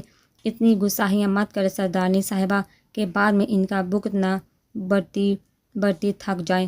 سایہ حال کی بات پر ہانی کا دل چاہا کہ یہ شخص اس کے سامنے ہو اور وہ اس کا چہرہ نوچ لے، اپنے اندر کی ساری بڑاس سے سارا غصہ اس شخص پر اتار دے، مگر شاید وہ ایسا کوئی حق نہیں رکھتی تھی، اور نہ ہی مقابل شخص اسے اتنی بڑی حیثیت اور اونچا مقام دینے کا ارادہ رکھتا تھا۔ کتنے ہی لمحے خاموشی سے گزر گئے۔ ہانی مزید اس گھمنڈی شخص کے ساتھ الجھنا نہیں چاہتی تھی، جس میں واقعی نقصان صرف اس کے حق میں ہی آنا تھا۔ دوسری جانب چند لمحوں کے لیے سایہ حال بھی آنکھیں موندے ہانی کی مدھم سانسیں سنتا رہا تھا، مگر یہ سب صرف چند لمحوں کے لیے تھا۔ اگلے ہی لمحے وہ واپس اپنی ٹون میں لوٹ چکا تھا۔ میرے فون کرنے کا مقصد یہ تھا کہ آپ کی گاڑی کے چاروں اطراف میرے آدمیوں کی گاڑیاں موجود ہیں، آپ چاہ کر بھی اپنی مرضی سے وہاں سے کہیں نہیں بھاگ سکتی، تو خاموشی سے میرے آدمیوں کو فالو کرتے میری بات مان لیں، ورنہ نتائج کی ذمہ دار آپ خود ہوں گی، کیونکہ مجھے نہیں لگتا آپ چاہیں گی کہ آپ کی بے قصور دوست کو آپ کی غلطی کی سزا ملے۔ اپنے محسوس بے لچک لہجے میں کہتے اس نے ہانی کے کچھ بھی سنے بغیر فون رکھ دیا تھا۔ ایڈیٹ، دھمکیوں کے علاوہ سے کچھ آتا ہی نہیں ہے۔ کچھ فاصلے پر موجود اسلحے سے لیس لوگوں کو دیکھتے ہانی نہ چاہتے ہوئے بھی سایہ حال کی دھمکی کے زیر اثر آ چکی تھی۔ کچھ دیر مزید سوچنے کے بعد ہانی نے گاڑی میں بیٹھے اینا کو اشارہ کیا تھا، اسے بلا کر مختصر چند باتیں بتا دی تھی۔ ہانی، ان کے ہاتھوں میں گنز ہیں، ہمیں خاموشی سے چلے جانا چاہیے، ایسے نہ ہو دھمکی کے مطابق ان کی بات نہ ماننے پر وہ ہمیں گولی مار دے۔ جتنی تعداد میں اس نے ہمارے لیے اپنے یہ آدمی بیچے ہیں، اس سے لگ تو یہی رہا ہے کہ وہ کافی غصے میں ہے ہم پر۔ اینا کی بات پر ہانی نے بھی غائب دماغی سے سر ہلا دیا تھا۔ مزید سفر طے کرتے کرتے کہیں سرسبز اور کہیں پتھریلے خوبصورت اور بلند اور بالا پہاڑی راستے طے کرتے وہ حدار کے پہاڑوں میں گرے ایک انتہائی خوبصورت علاقے فیروزہ آباد میں آ پہنچے تھے۔ واہ ہانی، یہ جگہ تو واقعی سب جگہوں سے بہت دلکش ہے۔ اینا اور ہانی دونوں ہی مبہوت سی وہ حسین نظارے دیکھ رہی تھی، لیکن جیسے ہی وہ تمام گاڑیاں بیلو سے بڑی اونچی دیوار کے ساتھ سے گزرتی، ایک بڑے سے لکڑی کے آہنی دروازے کے سامنے جا کھڑی ہوئی تھی۔ آہنی جالی دار دروازے کے اس پار بلند اور بالا شاندار عمارت پر نظر پڑتے وہ دونوں اپنی جگہ دم بہت سی اسے تکنے لگی تھی۔ دروازہ کھلتے ہی وہ حویلی اپنی پورے جاؤ جلال کے ساتھ اب مکمل طور پر ان کے سامنے تھی۔ وہ انہیں موجودہ طرز پر بنی مغلیہ دور کے محلوں کو مادیتی جدید دور کی شاید سب سے شاندار عمارت معلوم ہوئی تھی۔ حویلی کے لان کا رقبہ اتنا زیادہ تھا کہ گاڑی میں ہونے کے باوجود مین گیٹ سے حویلی کے بلڈنگ کے قریب پہنچنے میں انہیں 10 منٹ لگ چکے تھے۔ لان کے بالکل وسط میں سفید رنگ کا ایک فاؤنٹین بنایا گیا تھا، جس کے ساتھ مختلف پھولوں کے درمیان گھرے تالاب میں چھوٹی چھوٹی بطخیں اور مختلف رنگوں کی مچھلیاں ایک الگ ہی منظر پیش کر رہی تھی۔ ان کی گاڑی حویلی کے بڑے سے شیشے اور لکڑی سے تیار کیے گئے گیٹ کے سامنے جا رکی تھی، جہاں پہلے ہی بہت سی ملازماؤں کے ساتھ 2 سوبر سی خواتین بھی ان کا استقبال کے لیے موجود تھیں۔ ان دونوں نے نوٹ کیا تھا کہ اس طرف صرف عورتیں ہی موجود ہیں، کوئی ایک بھی مرد، یہاں تک کہ ملازم بھی اس جانب نظر نہیں آئے تھے۔ بعد میں انہیں غور کرنے پر پتہ چلا کہ اس اتنی بڑی حویلی کا انٹرنس پوائنٹ صرف ایک نہیں تھا بلکہ کافی زیادہ سارے تھے۔ تھی بور طباق سے انداز میں ان کا استقبال کرتے وہ عورتیں انہیں اپنے ساتھ لیے اندر کی جانب بڑھ گئی تھی۔ حویلی کا اندرونی نظارہ دیکھ کر انہیں باہر کی خوبصورتی تو بھول ہی چکی تھی۔ پورے فرش پر ہر جگہ پر بیش قیمت قالین بچھائے گئے تھے، وہاں انہیں ہر جانب ملازمہ ہی نظر آتی جاتی دکھائی دی تھی۔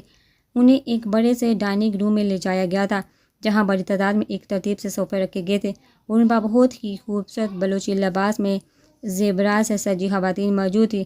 ان میں سے چند ایک نے سمپل ڈریس بھی پہن رکھے تھے، مگر زیورات اور میک اپ میں وہ بھی باقیوں جیسے ہی تیار تھی۔ آئیے بیٹا، ان سے ملے گی، ہماری بی بی سائی ہیں، یہاں کی مالکن، انہیں سب لوگ جھک کر سلام کرتے ہیں، آپ لوگ بھی۔ وہاں موجود تمام خواتین کی گہری نظریں ہانی پر جمی ہوئی تھی، کچھ نظروں میں رشک اور کچھ میں حسد اور جالسی نمایاں تھی۔ ہانی کا سادگی لیے معصوم حسن سب کو اچھا خاصا چونکا گیا تھا۔ اس کے سلام کرنے اور نام بتانے پر انہوں نے سر ہلا کر سلام کا جواب دیا تھا، جو بات ہانی کو بہت فیل ہوئی تھی، مگر زیادہ برا تو اسے اپنے ساتھ اندر آئی لیڈی کی بات کا لگا تھا، جس نے سامنے بڑے سے صوفے پر براجمان سفید کپڑوں میں ملبوس ایک بزرگ خاتون کی جانب اشارہ کرتے انہیں جھک کر سلام کرنے کو کہا تھا، جسے وہ بی جان، بی سائی کہہ رہی تھی۔ ان بی بی سائی کی پرسنالٹی سے ہانی کافی مرغوب ہوئی تھی۔ سرخ اور سفید صحت مند چہرہ، جس پر موجود ہلکی ہلکی جھریاں ان کی عمر کا پتہ دے رہی تھی۔ گلے میں بھاری سا گلوبند اور ہاتھوں میں بہت سارے بڑے بڑے نگوں والی قیمتی انگوٹھیاں پہنے وہ بہت جانچتی نظروں سے ہانی کی جانب دیکھ رہی تھی۔ ان کی نگاہوں کا سردپن ہانی بآسانی دیکھ پا رہی تھی۔ اینا تو ان کی رعب دار پرسنالٹی کی وجہ سے جھک کر انہیں سلام کر چکی تھی، اب باقی سب کی نظریں ہانی کی جانب تھی۔ برا مت مانیے گا بی بی سائی، مگر میں ہانی ازجد بلوچ ہوں، میرا نام مجھے کسی کے سامنے جھکنے کی اجازت نہیں دیتا۔ میں نہ ہی کبھی کسی کے سامنے جھکی ہوں اور نہ ہی کبھی کسی کو اپنے سامنے جھکانا مجھے پسند ہے۔ سینے پر بازو باندھتے ہانی انتہائی عزت اور احترام سے کہتے سامنے بیٹھی بی بی سائی کو بہت کچھ جتا گئی تھی۔ وہاں موجود تمام خواتین ہکا بکا سے ہانی کے الفاظ پر اس کی جانب دیکھ رہی تھی۔ آج تک کسی کی ہمت نہیں ہوئی تھی بی بی سائی کا حکم ٹالنے کا۔ ان کے مطابق یہ لڑکی آتے ہی اتنی بڑی غلطی کر چکی تھی، اب اس کا بی بی سائی کی قہر سے بچنا ناممکن تھا۔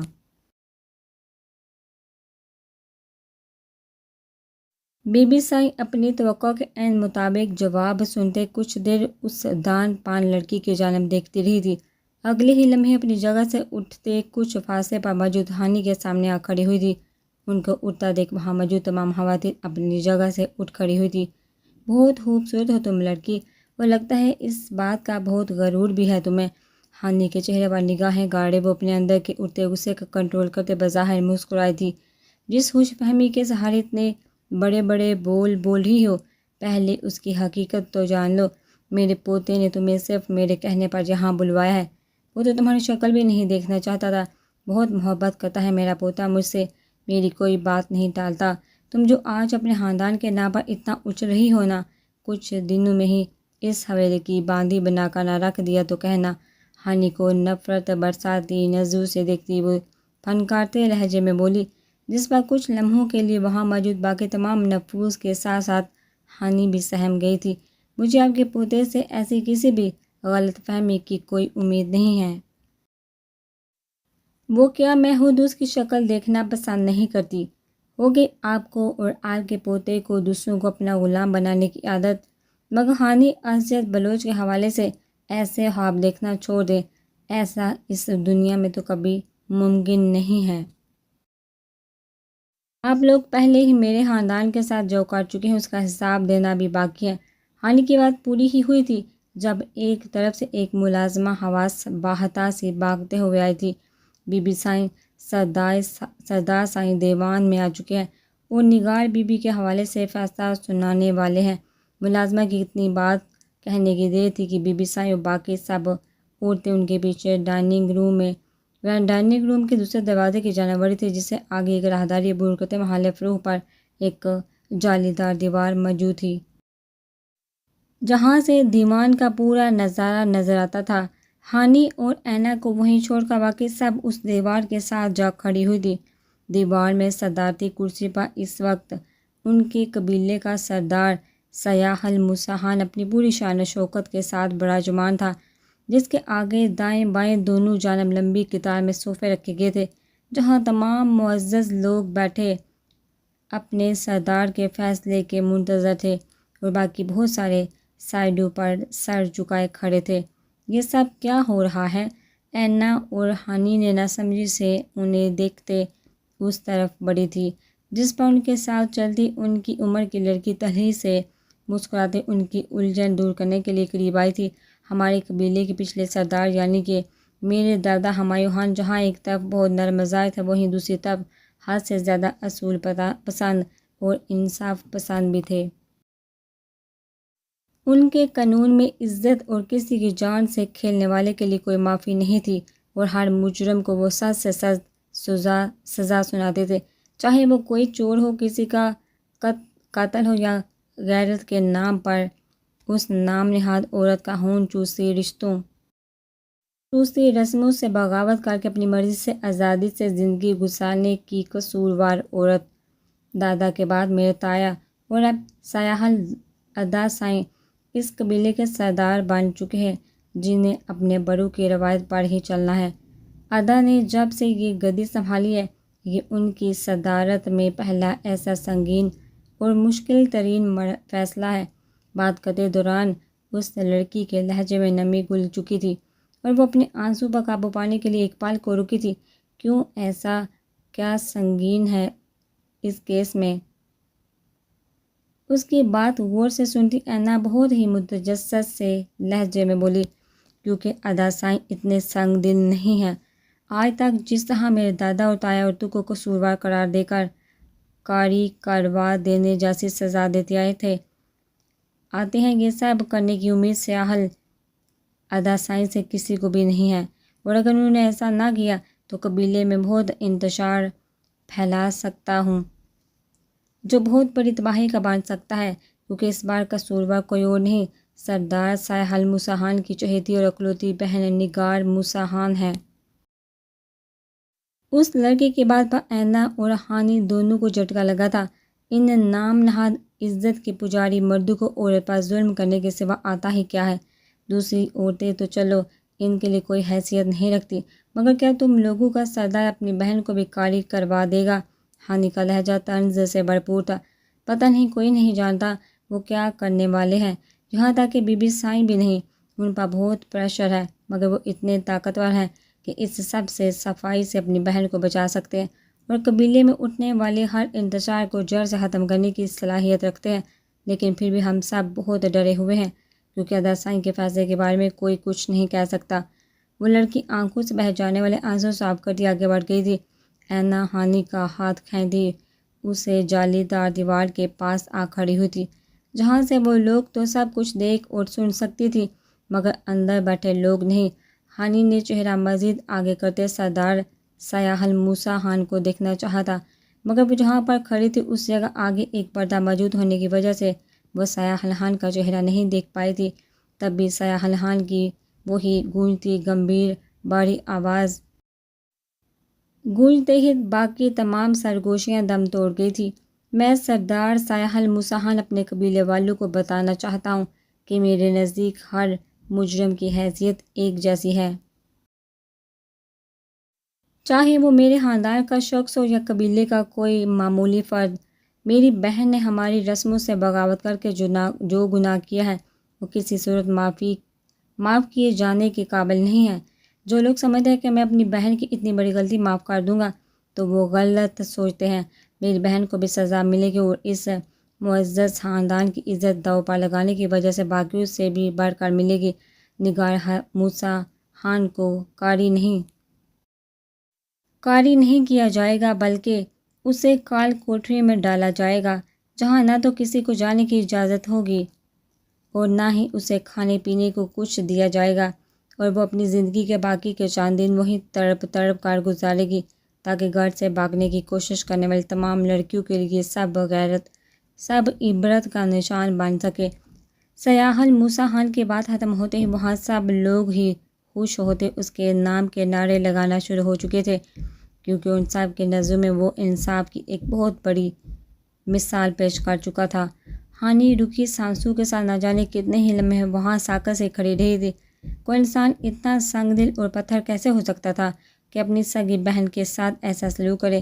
جن کا قصور کیا تھا؟ صرف اپنی مرضی اپنی پسند سے زندگی گزارنے کے لیے کی گئی چھوٹی سی کوشش۔ سردار سیاح الموسیٰ خان اپنی کرسی سے اٹھا مزید کسی سے بھی کوئی بات کیے بغیر باہر کی جانب بڑھ گیا تھا۔ ڈارک براؤن شلوار قمیض کے اوپر بلیک کلر کا کوٹ پہنے، چوڑے شانے، کمر پر دونوں بازو باندھے سیاح خان کو باہر کی جانب بڑھتا دیکھ ہانی ایک سیکنڈ کی بھی دیر کیے بغیر آنکھوں میں غصہ لیے اس راہداری کے اختتام پر بنی بیرونی دروازے کی جانب بڑھی تھی۔ اسے اس وقت سردار سیاح الموسیٰ خان سے شدید نفرت محسوس ہو رہی تھی جو شاید واقعی میں اپنے سینے میں دل نہیں رکھتا تھا۔